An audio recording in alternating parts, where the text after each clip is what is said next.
Hopefully my dogs don't start barking. My daughter, we're having a garage sale outside today. Okay. Hello and welcome to Your Inside Power. I'm your show host, Patricia Stepler. And today I have my guest with me. Her name is Christie Ruffino. Sorry, I'm so sorry. Ruffino, I kind of like that. We'll just change the last letter there.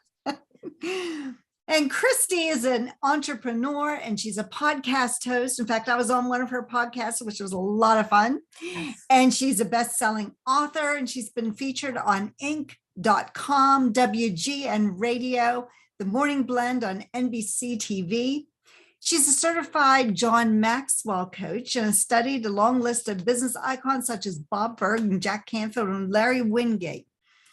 So she's got all this experience she's going to bring with us, but I want you to know about her personally too, because she's an avid reader, a serial smartass, and a proud grandma, and I can relate to this, to two most adorable kids ever. And she has thousands of photos to prove it. And she also swears she will never skydive, but is addicted to triple-digit speeds down on her country roads on her Harley. So welcome to Your Inside Power, Christie. Yes, I'm excited to be here, Patty. Yes. So, so one of the things we talk about on Your Inside Power is how we can use our inside. We relate to the world through our senses and everything that's going on around us, but we have to turn inside sometimes and really dig deep to who we are and what we want to do with life, because otherwise we can be just led down a path that we don't even know why we're there. So tell me how you got into what you're doing now. Oh my gosh. Okay. So without going into the whole long story, I did go through a challenging part of my life's journey. And that was a, very crazy divorce and single mom and, money issues and all those kind of things that go along on that journey. And I was fortunate to find a really great job. That job it was necessary for me to get out and network. And I'm an introvert. I love people, but I like my people. I don't like a bunch of strangers, of course. And when you go networking, it's a bunch of strangers and the goal is to get to know them. And, if you're not a good networker, it's about how you can sell your stuff to these people. Right. Mm-hmm. But I heard about this whole concept of a leads group. To make a long story short, I couldn't get in a group because everybody was doing mortgages. So I started a group of my own. And about 9 years into that journey, I had built a very successful organization. We had multiple chapters in multiple states, and my members their businesses were just doing fabulous because of the relationship networking strategies that we kind of put in place for them. But on that, around about 8 years into it, somebody asked me to share my story. And, I think I don't know if you can relate or if anybody that's watching can relate is, especially as women, we just put our heads down and we do what we have to do. Mm-hmm. And we don't really think about it until, even though it's hard, sometimes it's hard and we think, oh, we can't make it, but we do, right? We always prevail. But we don't necessarily recognize the value our story can bring to others. And so my first reaction when I was asked to share my story, it was, no, who wants to hear my story? And I hear that a lot from women. They don't necessarily kind of own their story and they don't really recognize the value in their story. But I did eventually say yes, because that woman, Michelle Prince, which she's an amazing publisher and business coach. And she just asked me, Christie, if your story could just help one person, wouldn't it be worth it? What could I say to that? So I said yes.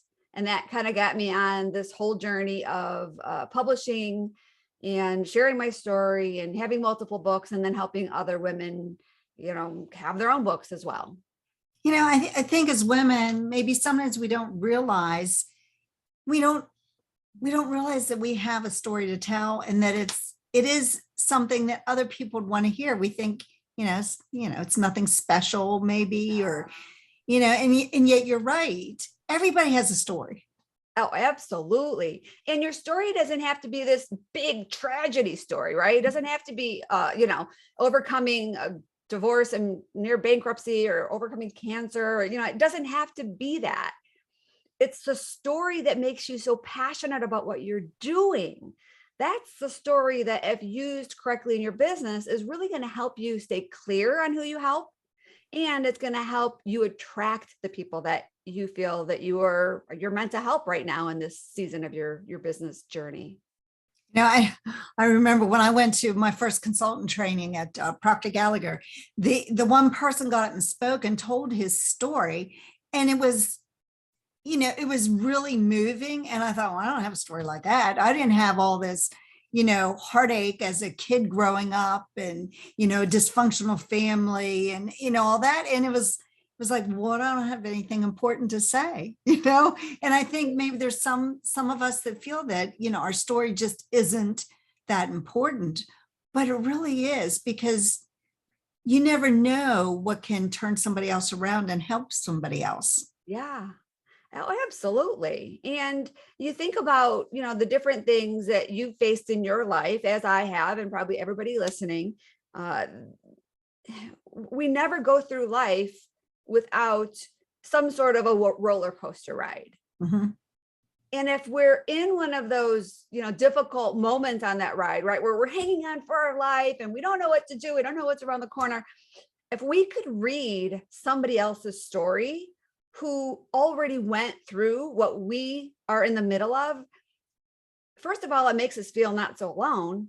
And then we can learn from that story, and we can be more empowered by that person. And so some people think that sharing your story is like an egotistical thing, that, oh, I don't want to be bragging about my story, or, I don't want to, be out there and have my story, everybody, because what are people going to think of me? But it's almost a selfless act to get out and be able to share your story, because it is vulnerable. I mean, when we put our stories out there, it's, people see us a little differently, and we're exposing parts of our self who we may not want to. But if we're doing it to help other people, nothing but good stuff can come out of it.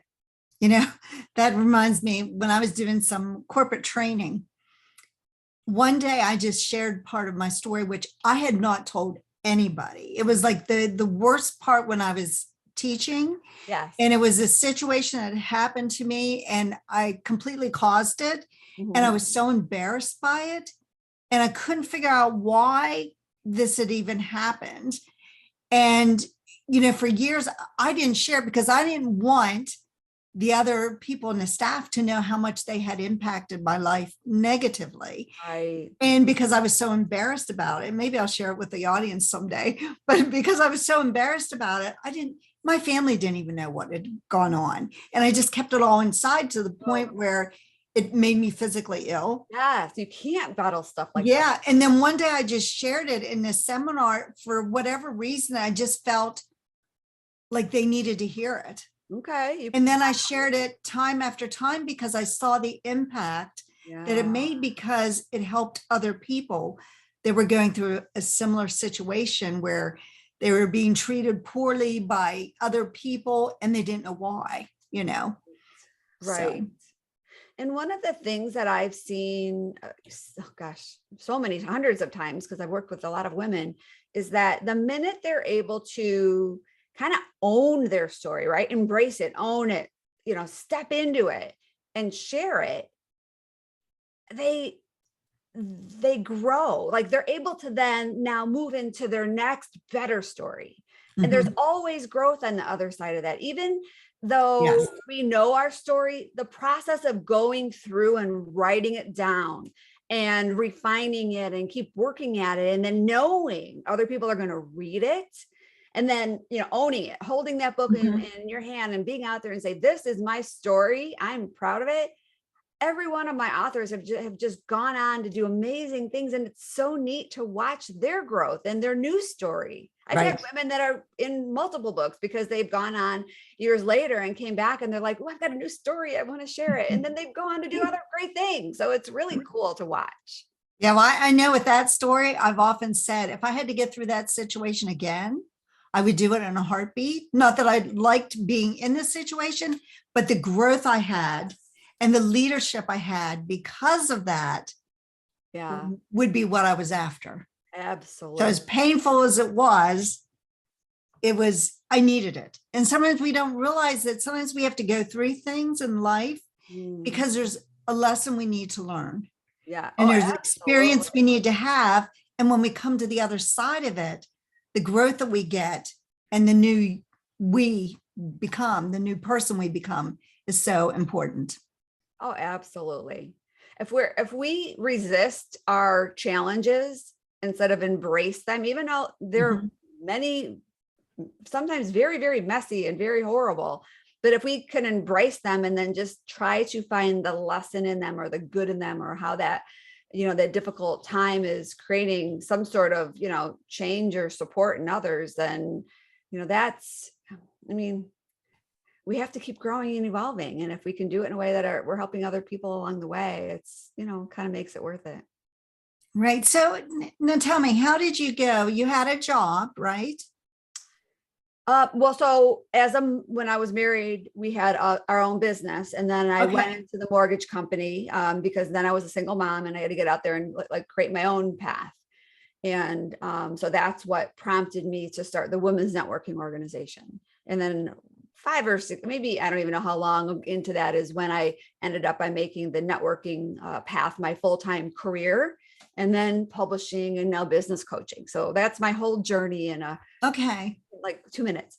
So how do you work with women? Since this is win-win women, Yes. we're looking for ways to help and empower women. So how do you work with women? What do you do for them? So, the story piece is a big component, and we produce 2 co-authored books every year that are focused specifically on helping women share their empowering stories. Our co-authored books are all under the Overcoming Mediocrity brand, because I believe it's so easy for people to just kind of coast through life. But the women that we highlight are ones that they've kind of like just disrupted the status quo and gone on to do amazing things. And then they have amazing stories to share. And they also share teaching tips as well as a call to action with their story, a lead magnet, a gift that will get the audience out of the pages of that book and then to their website. So it's a great way to for them to get a lot of visibility, clarity around their messaging, and exposure for and the ability to attract the right clients. Because when we know our story, we know our message, and we know who we are meant to serve right now on our journey, we're able to now put it out there in the universe so those people are finding us instead of us hunting them down. Right. Yeah, That's so important for people. it is. So do you help them actually write the story or, do you go Yes. through that writing process? Yeah. So we have a process that will help them. Now, of course, we don't write it for them because we want everybody's stories to be in their own voice. But I've got a step-by-step process that will help them really, get clarity around who they're writing it for and how to write it in a way that's going to make a big impact. And then from that point, our team takes over and does everything to produce the book and multiple stages of marketing. And then we'll wrap up the project with an Amazon bestseller campaign, more marketing, and we're working doing a women's summit. So I'm really excited about putting that all together. Okay. Yeah. So can you tell me one of the success clients that you had?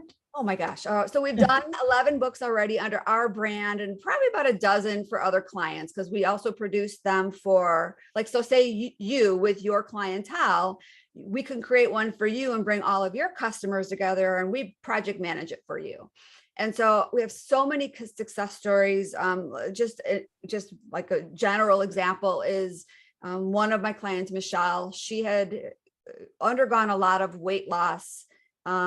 She had lost 100 pounds. She was in the food service industry. And then she decided that she was going to get out of that because that corporate job is what created the stress that made her gain all that weight. So she lost it and she then became a fitness coach.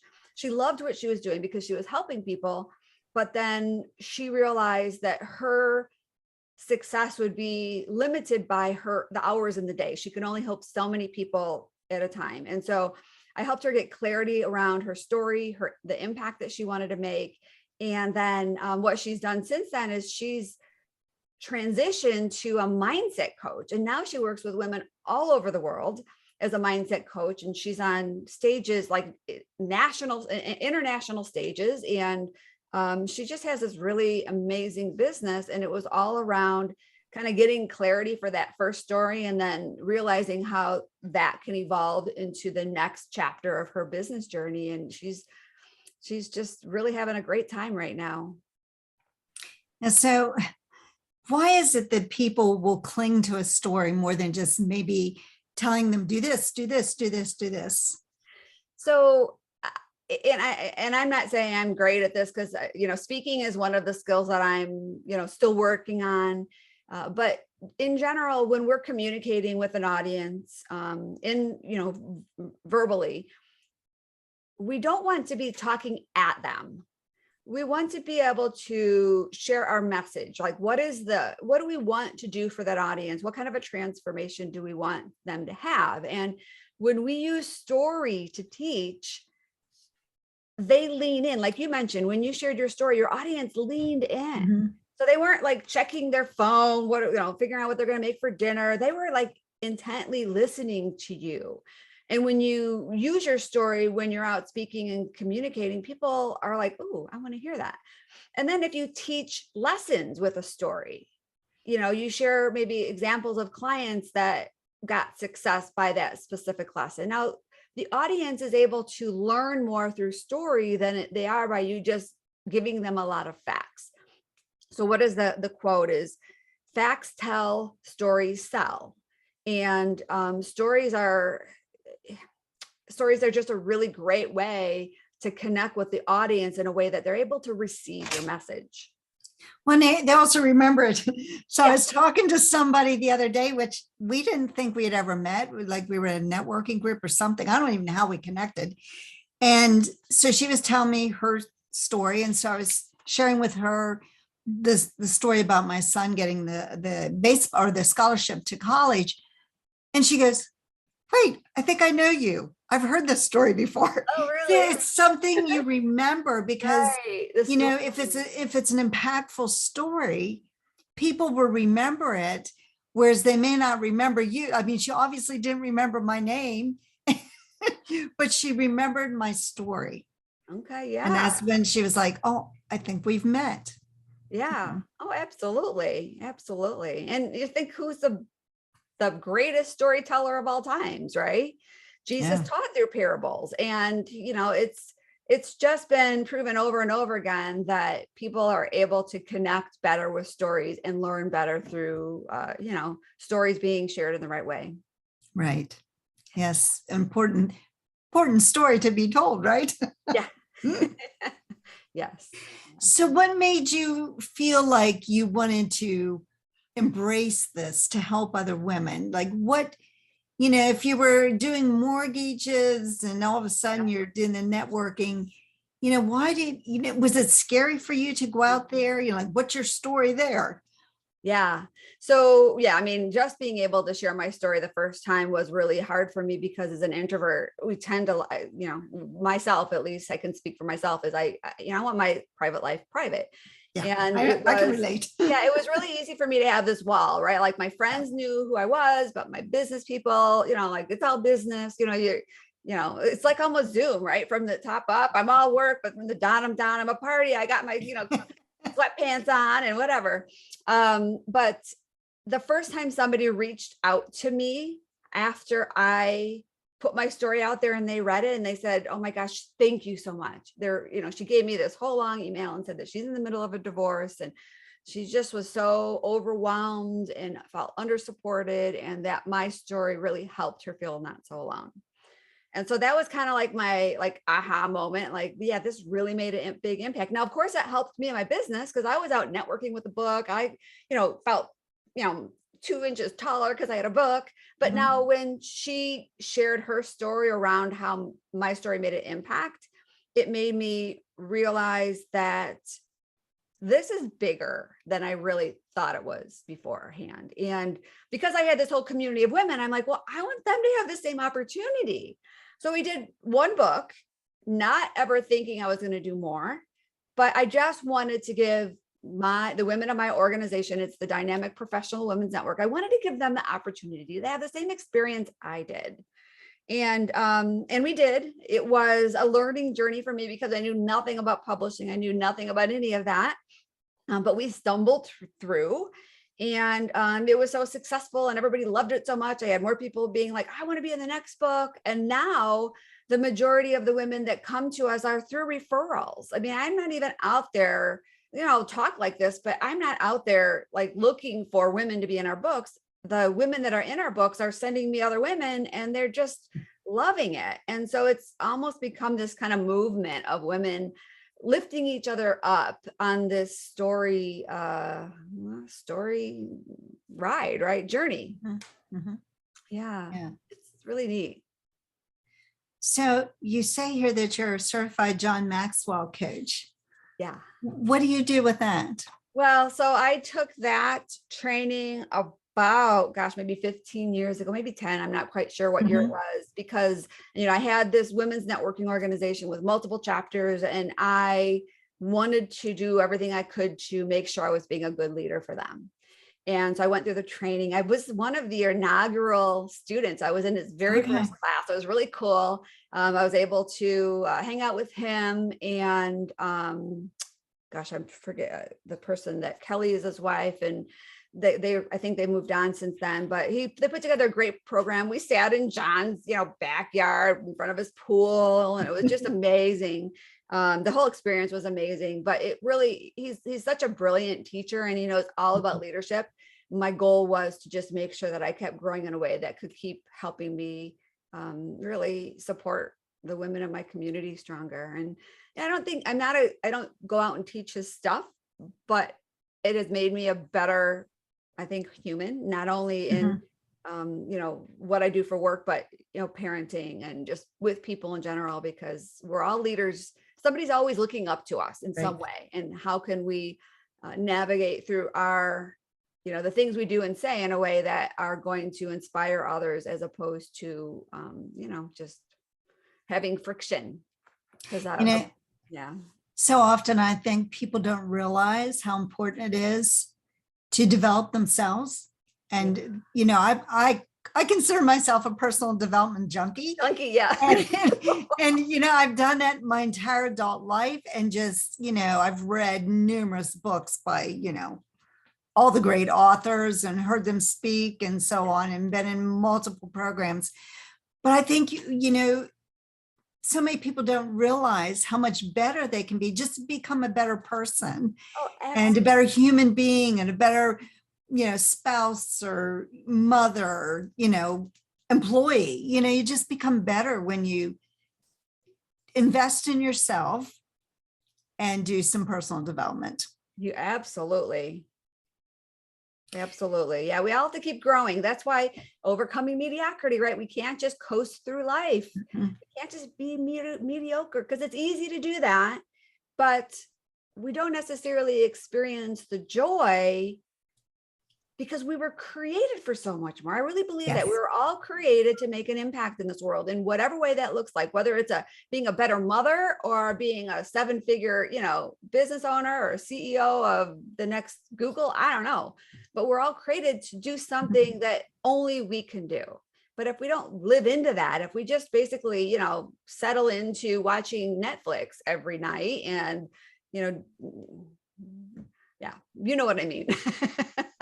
Bob Proctor, of course, was one of my mentors, and he said, most people tiptoe through life hoping to make it safely from birth to death.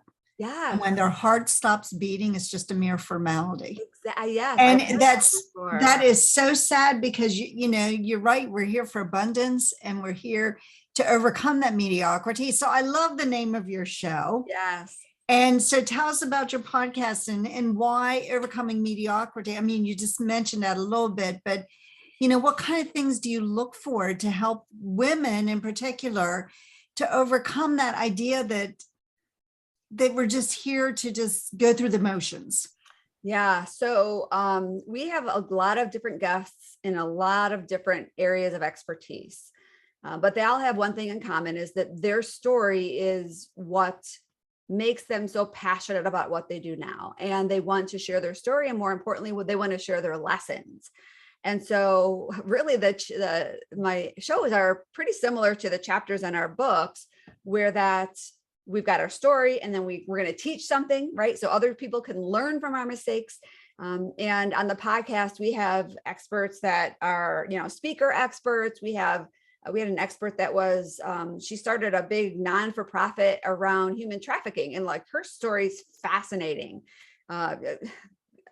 We don't necessarily have a story that's good for one ideal client or one ideal group of people, because I just want to be able to provide value in so many ways, because we all are multifaceted people, right? And so, we've been doing our podcast for about 1.5 years now, and I think we're at episode 94 or something, as far as what we've recorded that will be launched shortly. So we've got some amazing people like you on our show, and it's been a lot of fun. So how often do you do your podcast? Well, it drops every Wednesday. So Every Wednesday we've got a new show. Yep. And I know yours was 2 weeks ago. So everybody can jump to overcomingmediocrity.org, find the podcast link, and then just go to whatever platform you listen to podcasts, and back up 2 weeks and you'll be able to find Patricia's episode. Yeah, it was fun. Yeah. It's enjoyable just being able to share with people, and, to get a message out there to the world. Yes. That's important. Yeah. And, Chrissy, we have about 3 or 4 minutes left. Do you want to just talk about some of the things maybe you have coming up that you'd like to share with the guest here, or, things that we've mentioned your podcast or other things that you're doing? Yeah, well, so we do have another book launching in about 2 weeks. So anybody that's listening, they can just go to our website at overcomingmediocrity.org and jump on our list. We've got a really great gift on there that they can download that will help them through the process of putting their story together. And then they'll be notified of when that book comes out, because we're giving away that book for free to everybody for a limited time. So everybody can grab that. And of course, if anybody is listening and they think that they have a story and they feel that their story could help them in their business and they are looking for more exposure and to build a stronger brand, I'd love to see if, have them apply to be in our next book. Okay. And they can just go to your website for that too? Yeah. Overcomingmediocrity.org would be the best place for them to get a hold of me, best place for them to catch the podcast, as well as apply to be in one of the books. And we've got a bunch of freebies on there that they can grab a hold of. Oh, such as what? We have a couple good,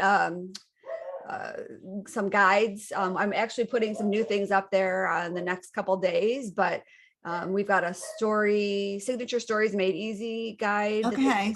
Yeah. So just a couple. They can start writing their own story then. Yes. Okay, yes. Great. Yeah. Yeah. Okay. So do you have anything else you'd like to share with our audience before we go? How about your 2 grandkids and riding your Harley? Well, I will say right now, we're in the middle of this big move. My grandkids are the light of my life. They've lived with me. My daughters live with me since one of them was born. So for 6 or 7 years. So it's going to be a big adjustment for all of us as we kind of move into our own little quarters, but it's going to be a great growth, right? Different time, right? It's going to be a little difficult, but we'll all be able to grow. Says they're adorable. I think they're 7 and 8 now, and they're in school right now. That's why it's quiet. I have to make sure any of my recordings and podcast shows are done during the day while they're not here, because it gets a little crazy at times, but they're old enough now that they're not coming into grandma's office and pulling my Post-it notes off, and they're not in here, Yeah. They know when the door's shut to keep the door shut. But it was hard for the first couple of years because I had no door and they were toddlers and they didn't understand the boundaries. Now things are pretty smooth. So yeah, I had the honor of having my granddaughter live with me for, I guess, about 3 or 4 years. Okay. Yeah. So you get it. Yeah.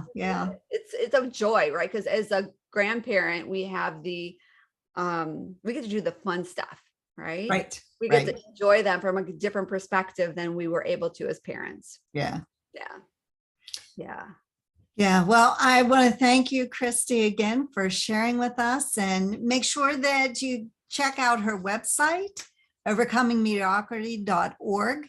and, listen to her podcast. Maybe you have a story you'd like to share with Christie, and you can do that by contacting her through there.